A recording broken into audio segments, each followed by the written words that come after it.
Apaga el teléfono ahora mismo y cierra cualquier ventana que te quiera robar. La atención dile a la persona que está cerca, que no te interrumpa, porque lo que vas a escuchar no es un mensaje para entretenerte, ni una reflexión bonita para que termines el día sintiéndote mejor contigo mismo. Esto es una advertencia, y la palabra advertencia pesa cuando la digo. Siento como si algo dentro de mí se negara a hablar y al mismo tiempo como si una mano invisible me empujara a no callar. Hace exactamente 72 horas, este mensaje llegó a mis manos y desde entonces mi cuerpo está despierto, aunque mis ojos se cierren. He dormido a pedazos, como quien se queda en la orilla de un abismo y no se atreve a soltar el suelo. No he comido con calma, no he podido sostener conversaciones superficiales, porque algo se partió por dentro cuando leí lo que estoy a punto de entregarte, y lo más extraño es esto. Yo no estaba buscando nada, yo no estaba persiguiendo una señal, yo estaba en mi rutina normal, como cualquiera, y aún así, nuestros caminos se cruzaron en este instante, no por casualidad, sino por un propósito que no depende de mí. Si decides ignorar esto, si lo reduces a un vídeo más, si lo tratas como ruido entre tanto contenido que consumes cada día, no me hagas responsable de lo que vas a experimentar después, porque hay momentos en los que una sola decisión define el resto del camino, y esta es una de esas decisiones: escuchar con el corazón abierto o apagar y seguir igual. Te lo digo con toda claridad. El 6 de enero no será normal. El sexto día no será como los otros días. Y no lo repito para asustarte, lo repito porque esa frase fue lo primero que sentí, como un golpe en el pecho, una y otra vez, como si alguien quisiera grabarla en mi memoria antes de que mi mente inventara excusas para olvidarla. Hay un antes y un después, y lo que ocurra ese día puede marcar el rumbo del resto del año. No necesariamente en lo visible, no necesariamente en titulares o noticias, sino en lo silencioso, en lo interno, en lo que después se convierte en destino. Hoy te voy a contar exactamente cómo empezó todo, a qué hora sonó el teléfono, porque esa vibración no fue como las demás, quien me escribió desde un número que no tenía guardado, y porque un nombre que yo solo conocía por testimonios me hizo sentir un miedo que no es cobardía, sino reverencia.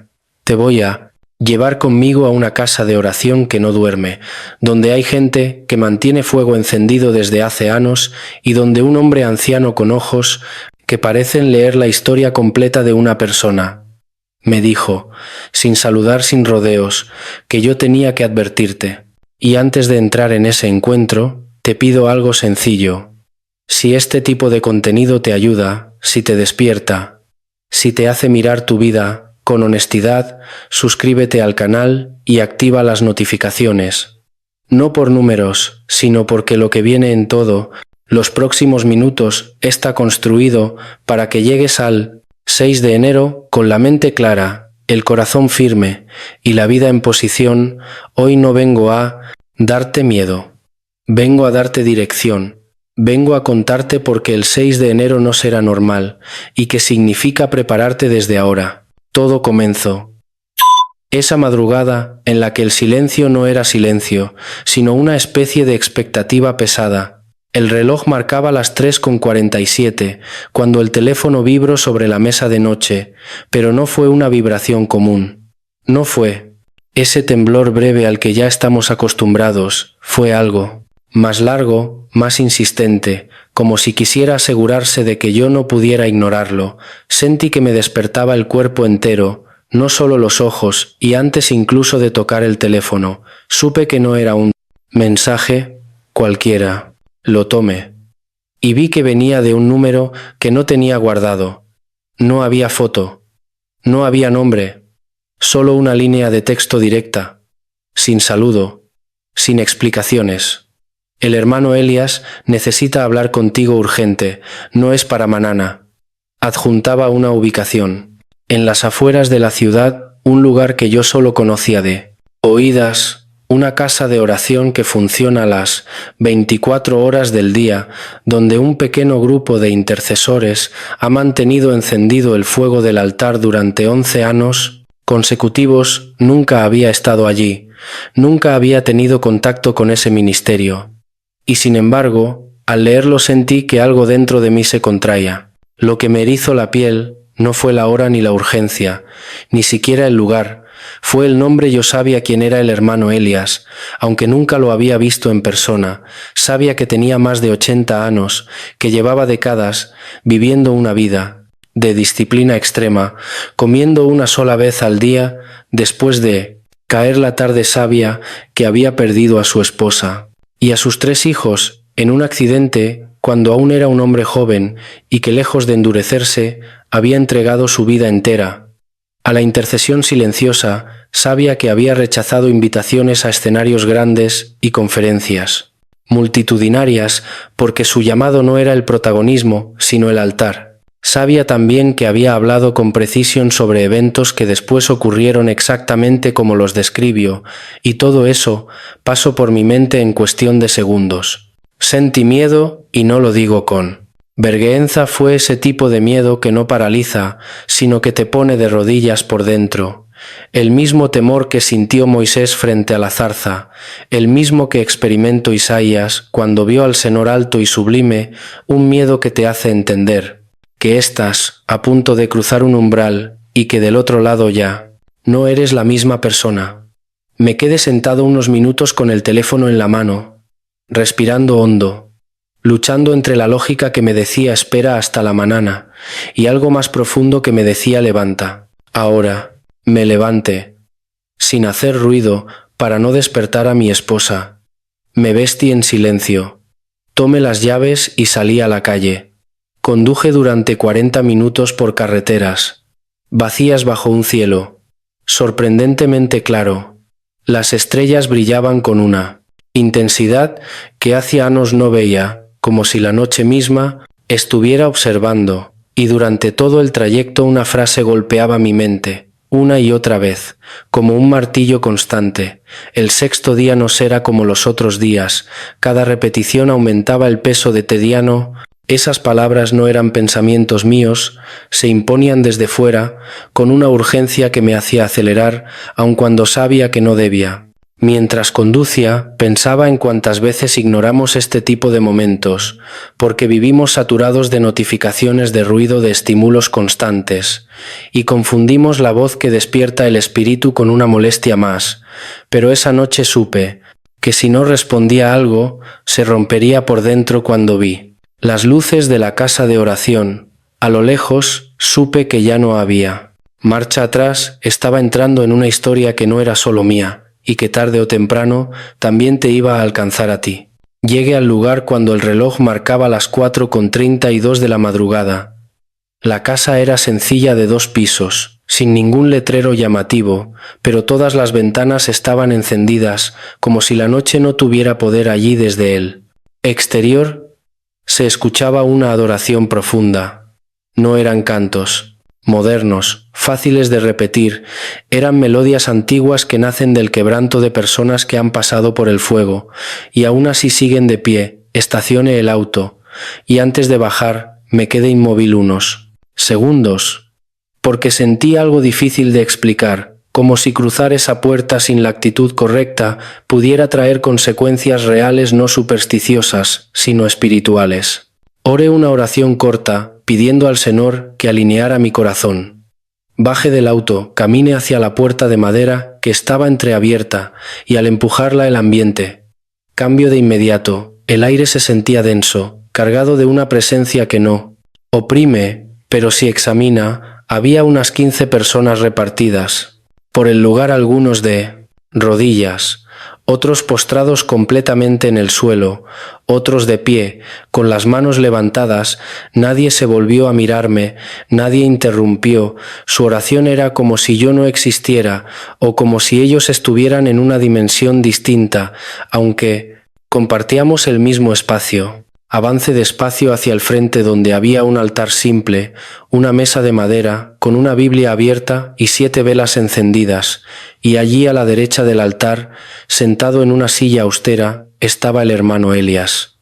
Era un hombre pequeño, de estatura extremadamente delgado, vestido con ropa sencilla sin ningún detalle, que lo distinguiera externamente, pero cuando levantó la mirada y sus ojos se cruzaron con los míos, sentí que algo dentro de mí quedó al descubierto. No fue una mirada dura, fue una mirada profunda, como si pudiera ver mi historia completa, mis luchas secretas, mis victorias, que nadie conoce, y mis fracasos, que he tratado de esconder, incluso de mí mismo. Hizo una señal leve, con la mano indicándome que me acercara. Me senté frente a él, separados por apenas unos metros, pero con la sensación de estar completamente aislados del resto, aunque la adoración continuaba alrededor nuestro. Él no me saludó, no preguntó mi nombre, no hizo ninguna cortesía, simplemente me observó en silencio durante lo que parecieron segundos eternos.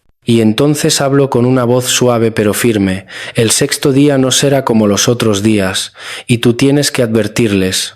No supe qué decir, no porque no tuviera palabras, sino porque cualquier cosa que saliera de mi boca en ese momento habría sido inadecuada, así que solo asentí el continuo diciéndome que hacía 3 meses el Señor lo despertaba repetidamente a la misma hora, 3:47 de la madrugada, mostrándole algo que intento ignorar pensando que tal vez era su imaginación o el peso de los años.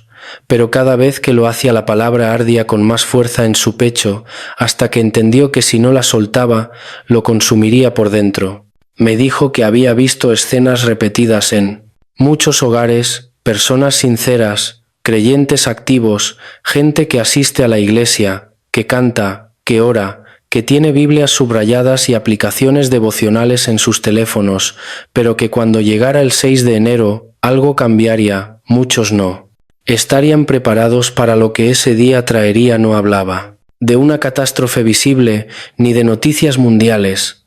Hablaba de algo más sutil y por eso más peligroso, una puerta que se abre en el ámbito espiritual y lo que entre por esa puerta determinara la trayectoria del resto del año. Mientras lo escuchaba, sentí que esas palabras no eran solo para mí, eran para todos los que viven confiados en la rutina espiritual, y por primera vez entendí que esta historia no se trataba de curiosidad ni de miedo. Se trataba de responsabilidad, y yo estaba allí para recibir un encargo que ahora también te incluye a ti. El hermano Elias hizo una pausa larga, como si midiera el peso de lo que acababa de decir, y luego continuó con una serenidad que contrastaba con la gravedad de sus palabras. Me dijo que no hablara de miedo visible ni de señales en el cielo, porque esas cosas suelen distraer a la gente de lo esencial. Me explico que lo peligroso no siempre llega con ruido, sino con sutileza, que lo más destructivo muchas veces entra disfrazado de normalidad, de rutina, de costumbre aceptada. Me dijo que había visto creyentes sorprendidos, no porque algo externo los golpeara de repente, sino porque algo interno colapsaba. Vi personas que confiaban en su historial espiritual, en lo que hicieron a nosotras, en experiencias pasadas, en encuentros que ya no alimentaban su presente, y cuando llegaba el 6º día se daban cuenta de que estaban espiritualmente cansados, con las defensas bajas, con el tanque vacío. Y eso los hacía vulnerables, no por falta de fe declarada, sino por falta de vida cultivada en secreto. Mientras hablaba yo, sentía que cada frase se alineaba con lo que vemos hoy en nuestra cultura. Personas saturadas de información, pero vacías de dirección, conectadas a todo, pero profundamente desconectadas por dentro. Elias dijo que el problema no era que la gente no creyera en Dios, sino que había aprendido a vivir con una fe decorativa, una fe que se muestra, pero no sostiene, una fe que habla mucho, pero transforma poco. Me advirtió que cuando esa puerta espiritual se abre, no entra algo grotesco ni evidente. Entra el desánimo que parece lógico, la distracción que parece necesaria, la duda que parece inteligente, la división que parece justificada y que si uno no está atento, ya ha permitido que esas cosas se instalen. Antes de darse cuenta, sentí un frío recorrerme la espalda, no porque la habitación estuviera fría, sino porque reconocía esos patrones en mi propia vida, en pequeñas concesiones que uno hace pensando que no tienen importancia. Quise interrumpirlo, hacer preguntas, aclarar detalles, pero él levantó ligeramente la mano, indicándome que aún no era el momento. Y entonces me dijo algo que no esperaba. Me dijo que ya, mientras él hablaba, había personas que al escuchar este mensaje en el futuro sentirían un rechazo inmediato, incomodidad, una urgencia por apagarlo, por cambiar de video, por seguir desplazándose como si nada, y me dijo, con una firmeza suave, esa resistencia no es discernimiento, es comodidad, siendo amenazada, es la parte de la persona que prefiere lo conocido, aunque lo conocido la esté consumiendo lentamente. Me dijo que el 6 de enero. Muchos recordarían este momento, no como una amenaza, sino como una oportunidad desperdiciada, y que por eso era tan importante tomar una decisión.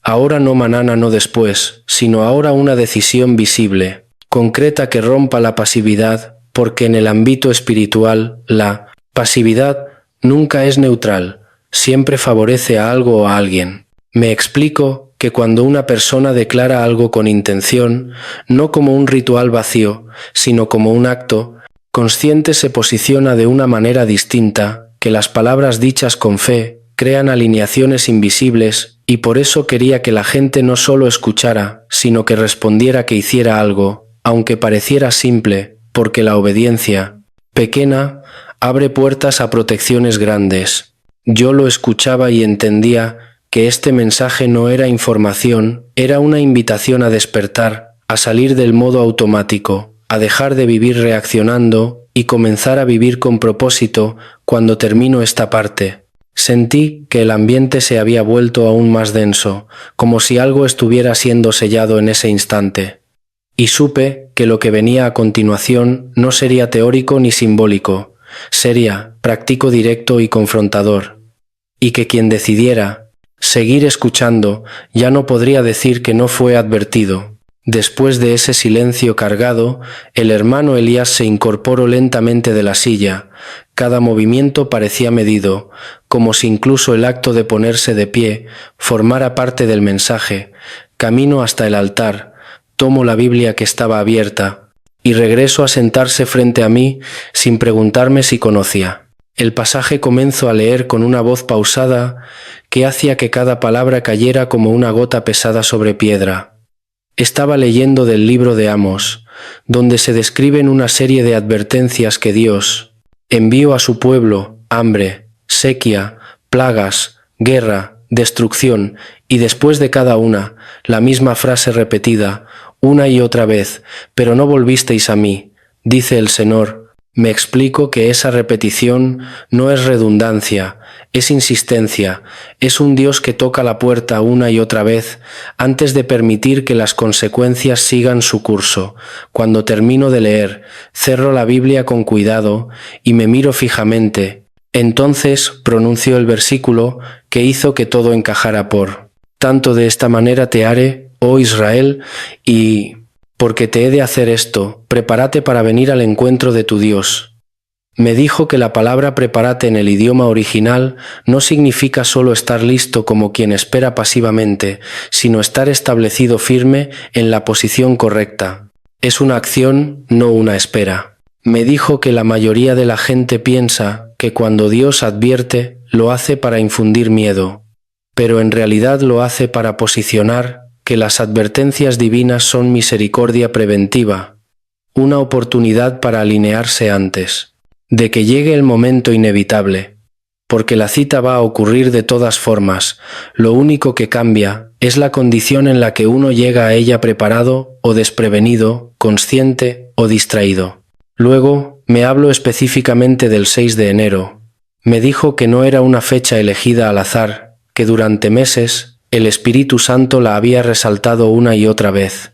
Y cuando investigo, ¿qué significado? Tenía encontro algo que le confirmó todo. En muchas tradiciones, ese día se conoce como el día de la Epifanía, el día de la manifestación de Cristo a los gentiles, un día asociado con revelación, con luz. Con lo que se hace visible me dijo que así como hay revelaciones de luz, también hay revelaciones de sombras, que cuando la luz aumenta, lo oculto no puede permanecer escondido. Según lo que vio ese día revelaría, quien realmente había vivido preparado y quien solo había estado actuando. No se trataba de perfección, sino de coherencia, no de apariencias, sino de raíces. Me describió hogares que desde afuera parecían idénticos, mismas rutinas, mismas palabras mismas, declaraciones de fe, pero cuando llegaba la presión, unos resistían y otros colapsaban, y la diferencia no estaba en lo visible, sino en lo que habían construido en secreto en los días anteriores. Me dijo que vio personas que terminaron el año anterior agotadas por excesos, distracciones, celebraciones interminables que parecían inofensivas, pero que los dejaron espiritualmente vacíos, y cuando llegó el sexto día no tenían reservas, no tenían claridad, no tenían fuerza interior, y lo que entró por esa puerta abierta fue devastador, no porque fuera más fuerte que Dios, sino porque ellos no activaron la cobertura, tenían el seguro, pero nunca hicieron la reclamación. Hizo otra pausa y agregó que también vio a otros creyentes que tomaron en serio los últimos días del año, que se detuvieron a limpiar, a arrepentirse, a reajustar prioridades, y cuando llegó el 6 de enero, algo tocó su puerta, pero no pudo entrar porque había un sello, una consagración, una decisión previa que funcionó como escudo mientras escuchaba. Sentí que este mensaje no separa a la gente por denominaciones, ni por conocimiento, sino por respuesta, porque al final todo se reduce a eso, quien escucha y actúa, y quien escucha y sigue igual. Cuando el hermano Elías terminó de describir esas dos escenas, el silencio volvió a llenar la habitación como una neblina espesa. Yo sentí la necesidad de hacer la pregunta que llevaba formándose dentro de mí desde el inicio, así que rompí ese silencio. Con voz baja, casi temerosa, le pregunté qué era exactamente lo que entraba por esa puerta, cómo se llamaba, cómo se manifestaba. Él no respondió de inmediato, esbozó una leve sonrisa triste, como la de alguien que sabe que la respuesta no es simple. Me dijo que no tenía un solo nombre, porque no se trataba de una sola entidad, sino de una coordinación. Una confederación de fuerzas que habían estado esperando una ventana de tiempo específica para ejecutar una estrategia concreta. Me explico que en el ámbito espiritual existen temporadas de acceso, momentos en los que por desobediencia humana, por ciclos proféticos o por acumulación de decisiones incorrectas, se abren ventanas que normalmente permanecen cerradas. El 6 de enero de este año era una de esas ventanas, no la única ni la última, pero sí la que nos corresponde a enfrentar ahora. Me advirtió que no imaginara algo grotesco ni monstruoso, porque lo que entra rara vez se presenta de forma evidente.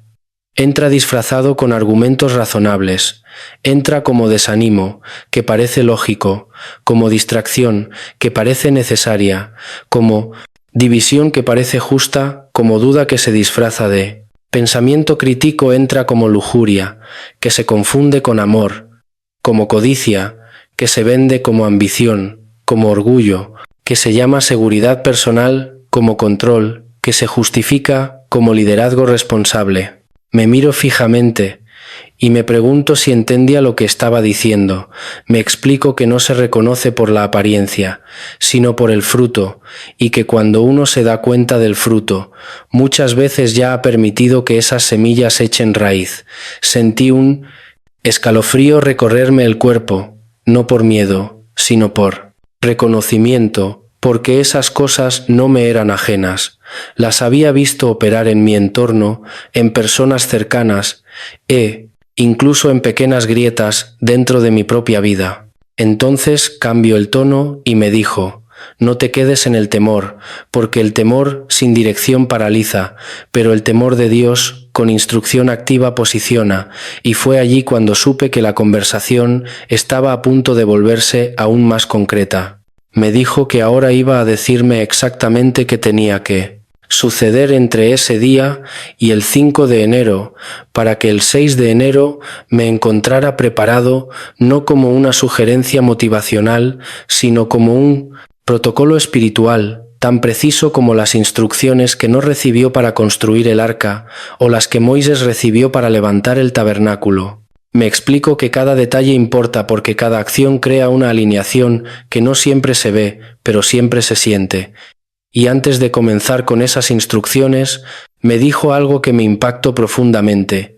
Vivimos en una era donde la atención es el campo de batalla, donde todo compite por fragmentarla, porque una mente dispersa es una mente vulnerable, y un espíritu distraído es un espíritu expuesto por eso. La preparación no era solo espiritual en el sentido religioso, sino integral.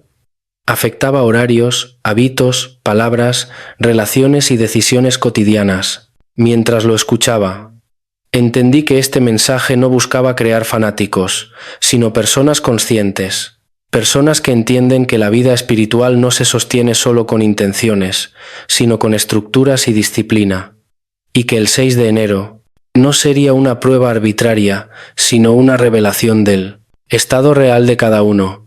Cuando termino esta parte, sentí que algo se había acomodado dentro de mí, como si una alarma interna se hubiera activado, y supe que las instrucciones que venían a continuación no podían ser escuchadas a medias, porque de ellas dependía la posición en la que uno llegaría a ese día.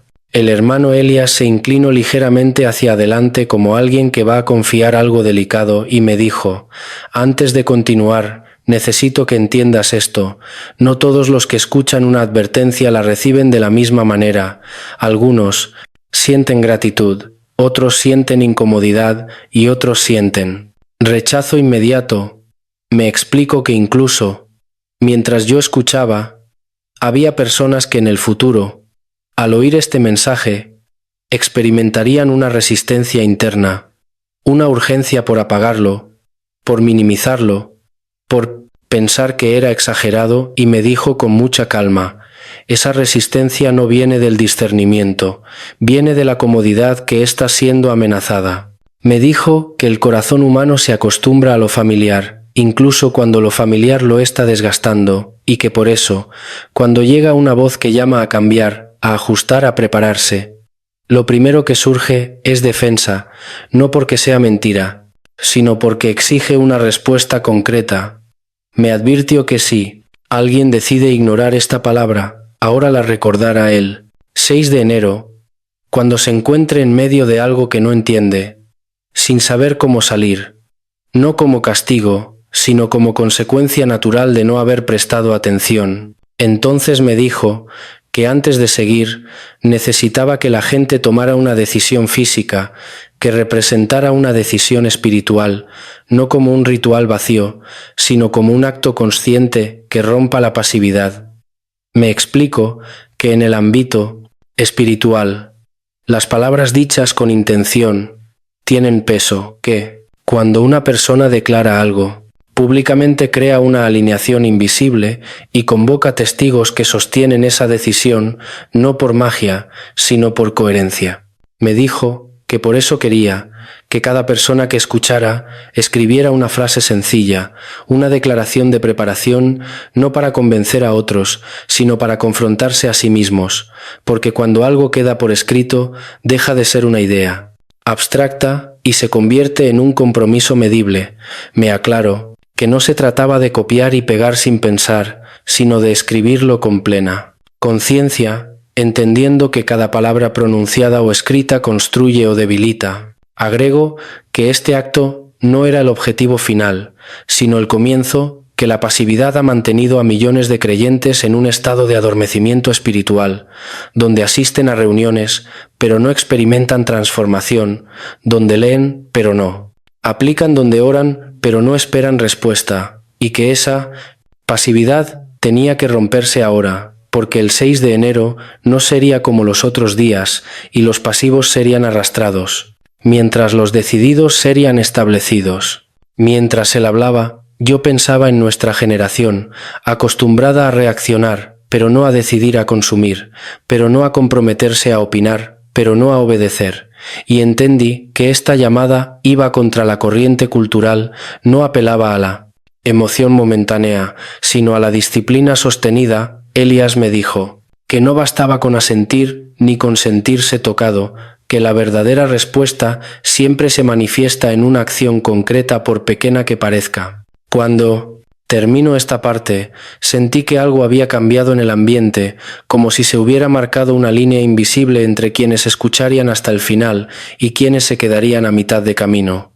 Supe que a partir de aquí no había neutralidad, que cada palabra siguiente construiría sobre la decisión tomada y que lo que vendría no tendría sentido para quien no estuviera dispuesto a salir de la comodidad y posicionarse de manera intencional, porque la preparación real siempre exige una renuncia previa, después de asegurarse de que yo comprendía la seriedad de esa decisión. El hermano Elías volvió a recostarse en la silla, cerró los ojos por unos segundos, y cuando los abrió, su voz ya no tenía el mismo tono de advertencia, sino el de alguien que quiere dar fundamento. Me dijo antes de mostrarte lo que vi. Necesito que entiendas porque esto es coherente con la palabra, porque si recibes revelación sin base, la procesarás con emociones y las emociones cambian, pero la palabra permanece. Si levanto con esfuerzo, tomo la Biblia nuevamente y comienzo a leer en voz alta, sin apresurarse, cada palabra parecía atravesar el aire. Estaba leyendo del libro de Amos, capítulo 4, desde el versículo 6 hasta el 12, donde Dios enumera una serie de intervenciones progresivas que envió a su pueblo para llamar su atención: hambre, sequía, plagas, guerra, destrucción, y después de cada una, la misma frase repetida como un eco doloroso: pero no volvisteis a mí, dice el Señor. 5 veces la misma expresión, 5 oportunidades ignoradas. Cuando llego al último versículo, lo leo aún más despacio, como si quisiera que cada sílaba quedara grabada. Por tanto, de esta manera, te haré, oh Israel, y porque te he de hacer esto, prepárate para venir al encuentro de tu Dios. Prepárate para venir al encuentro de tu Dios. Cerro la Biblia y me miro con una intensidad tranquila y me explico que esa frase no es una amenaza, sino una invitación, que Dios no dice prepárate porque quiera sorprendernos, sino porque quiere que lleguemos de la forma correcta. Me explico que en el idioma original, la palabra prepárate implica colocarse firmemente, establecerse en la posición adecuada. No es un llamado a esperar pasivamente, sino a alinearse activamente para un encuentro inevitable. Y me dijo algo que cambió mi manera de ver las advertencias divinas. Dios no nos advierte para asustarnos, nos advierte para posicionarnos.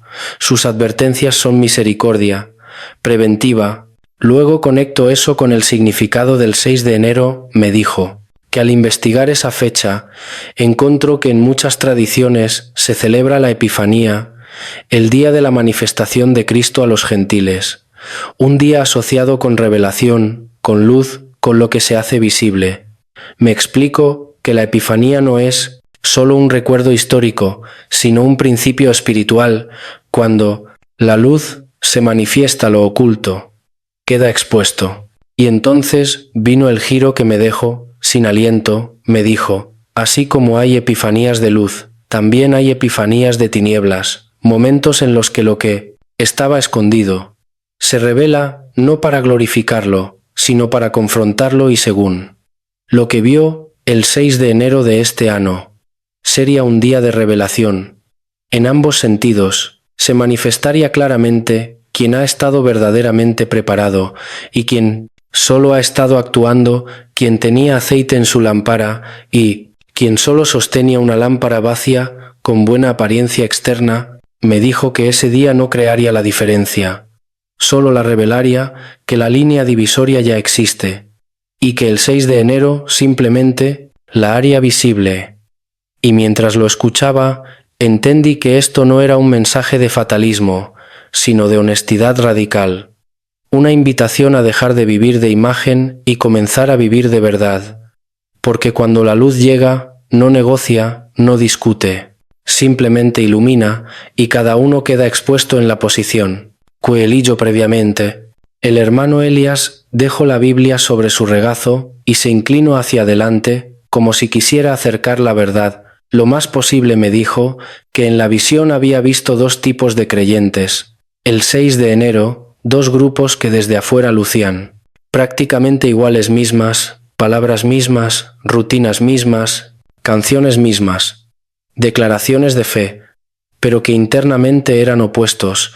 Me dijo que entender esa diferencia era crucial, porque allí estaba la clave de todo. Llamo al primer grupo creyentes de sala, personas cuya fe está organizada como una sala de estar todo ordenado, bonito, agradable a la vista, versículos enmarcados, música adecuada, conversaciones correctas, todo lo que cualquiera esperaría ver cuando entra a una casa respetable. Pero me dijo que cuando se avanzaba hacia el fondo de esa casa, cuando se abrían los cuartos traseros, cuando se miraban los closets, había desorden, suciedad, cosas escondidas, asuntos no resueltos, áreas cerradas con llave. Estos creyentes saben qué decir en público, saben cómo comportarse, saben cómo verse espirituales, pero su vida privada no coincide con su imagen pública. Me explico que no necesariamente son hipócritas intencionales, simplemente se acostumbraron a la distancia entre lo que confiesan y lo que viven, normalizaron una espiritualidad a medias, un poco de Dios, un poco de mundo, un equilibrio que parece razonable, pero que en realidad debilita, porque el reino no funciona con balances, funciona con rendición. Y cuando llegó el 6 de enero en la visión, estos creyentes fueron los primeros en ser afectados, porque lo que entro por esa puerta espiritual, busco grietas, inconsistencias, áreas no consagradas, y las encuentro fácilmente.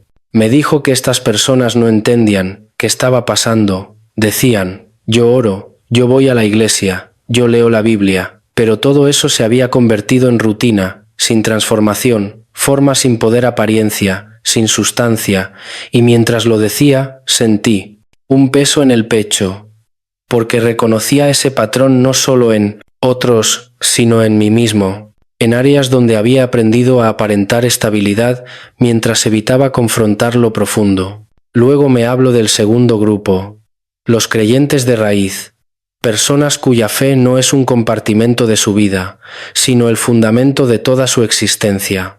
No tienen una vida espiritual y otra normal.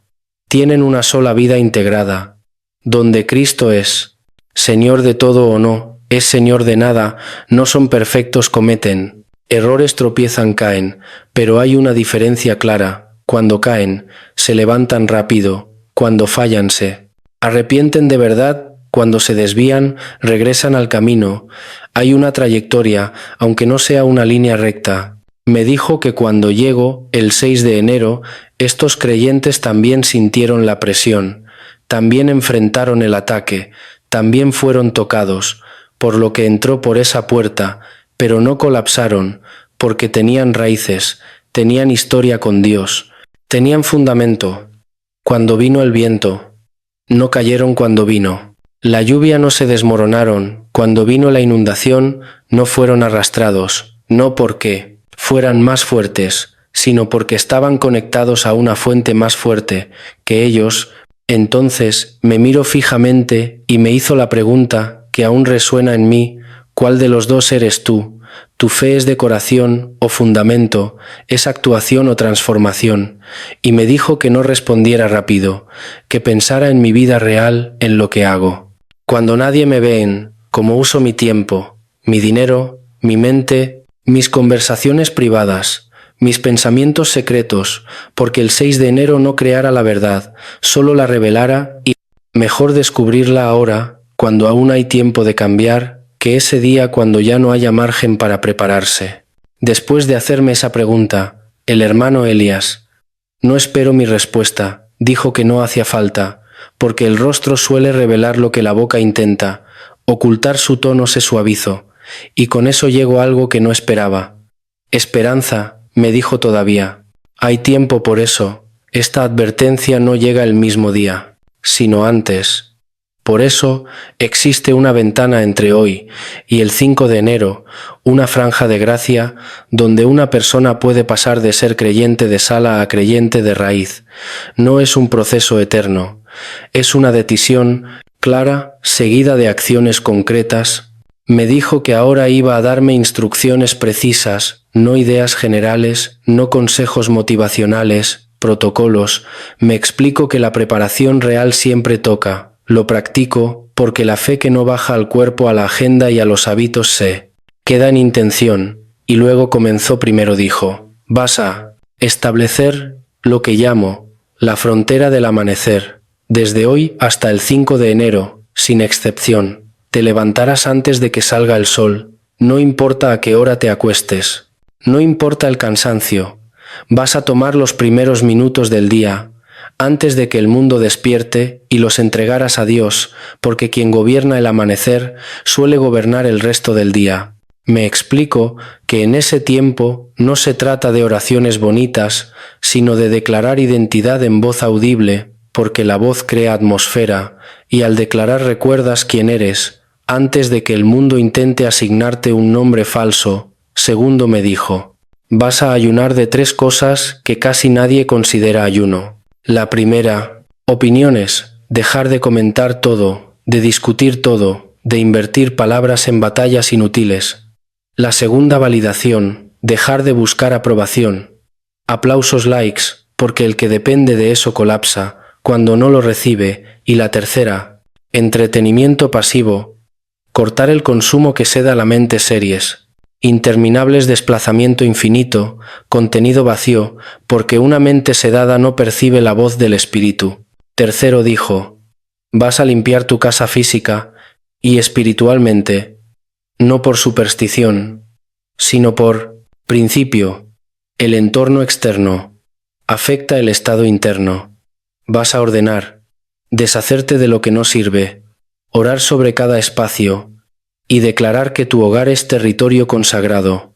Cuarto, vas a hacer inventario de tus relaciones, escribir nombres, evaluar si acercan o desgastan, sanar lo pendiente, perdonar, aunque no te pidan disculpas, establecer límites, porque las relaciones no resueltas se convierten en grietas. Quinto, vas a leer el libro de Efesios completo en voz alta, al menos 3 veces antes del 6 de enero, despacio, meditando, porque allí está el manual más claro sobre identidad y guerra espiritual. Sexto, vas a cerrar toda puerta abierta a lo oculto, renunciar conscientemente a curiosidades normalizadas, palabras negativas, entretenimientos que glorifican tinieblas. Séptimo, vas a sembrar una ofrenda sacrificial antes del 6 de enero, no cómoda sino costosa, como acto de fe que activa cobertura. Octavo, vas a escribir tu testimonio, leerlo en voz alta, porque recordar lo que Dios hizo activa fe. Para lo que hará. Noveno, vas a establecer un lugar físico de encuentro con Dios, un altar sencillo, pero constante, donde orarás. Cada día. Décimo, vas a identificar tu pecado recurrente, llamarlo por su nombre, arrepentirte con verdad, confesar, sí, es necesario, y poner estructuras prácticas para no volver a caer. Filtros, cambios de ruta, palabras de vida memorizadas. Cuando termino de enumerar todo, me quedé en silencio, no por confusión, sino por claridad. Sentí que no era imposible, pero sí exigente, y entendí que la preparación no es mística, es profundamente cotidiana, y que cada pequeña obediencia entre hoy y el 5 de enero construiría la posición con la que llegaría al 6º día. Cuando el hermano Elías terminó de hablar, no quedó mucho espacio para preguntas, porque la verdad ya había hecho su trabajo. No fue una conversación cómoda, fue una confrontación amorosa que obliga a mirar la vida cotidiana con otros ojos al LED. Salir de esa casa al amanecer. Entendí que este mensaje no se prevía más. Trata solo del 6 de enero, Se trata de cómo vivimos cada día, porque la manera en que despertamos, la manera en que hablamos, la manera en que ordenamos nuestra casa, la manera en que elegimos qué consumir y con quién caminar va construyendo silenciosamente el tipo de persona que seremos cuando llegue la presión. La primera lección es clara. La fe no se sostiene con emociones, sino con decisiones diarias. No basta con sentir algo fuerte mientras escuchas un mensaje. Si al cerrar el video, todo sigue igual, la transformación real siempre baja a lo practico, a la agenda, a los hábitos, a las conversaciones privadas, lo que haces cuando nadie te ve. Eso es lo que define tu verdadera posición. El Abba, segunda lección, es que la distracción no es inocente. Vivimos en una cultura que normaliza estar siempre ocupados, siempre conectados, siempre opinando. Y eso va debilitando la capacidad de escuchar, de reflexionar, de obedecer, aprender a guardar silencio, a limitar el ruido, a cuidar la atención no es. Aislamiento es supervivencia espiritual en un mundo que compite por tu mente.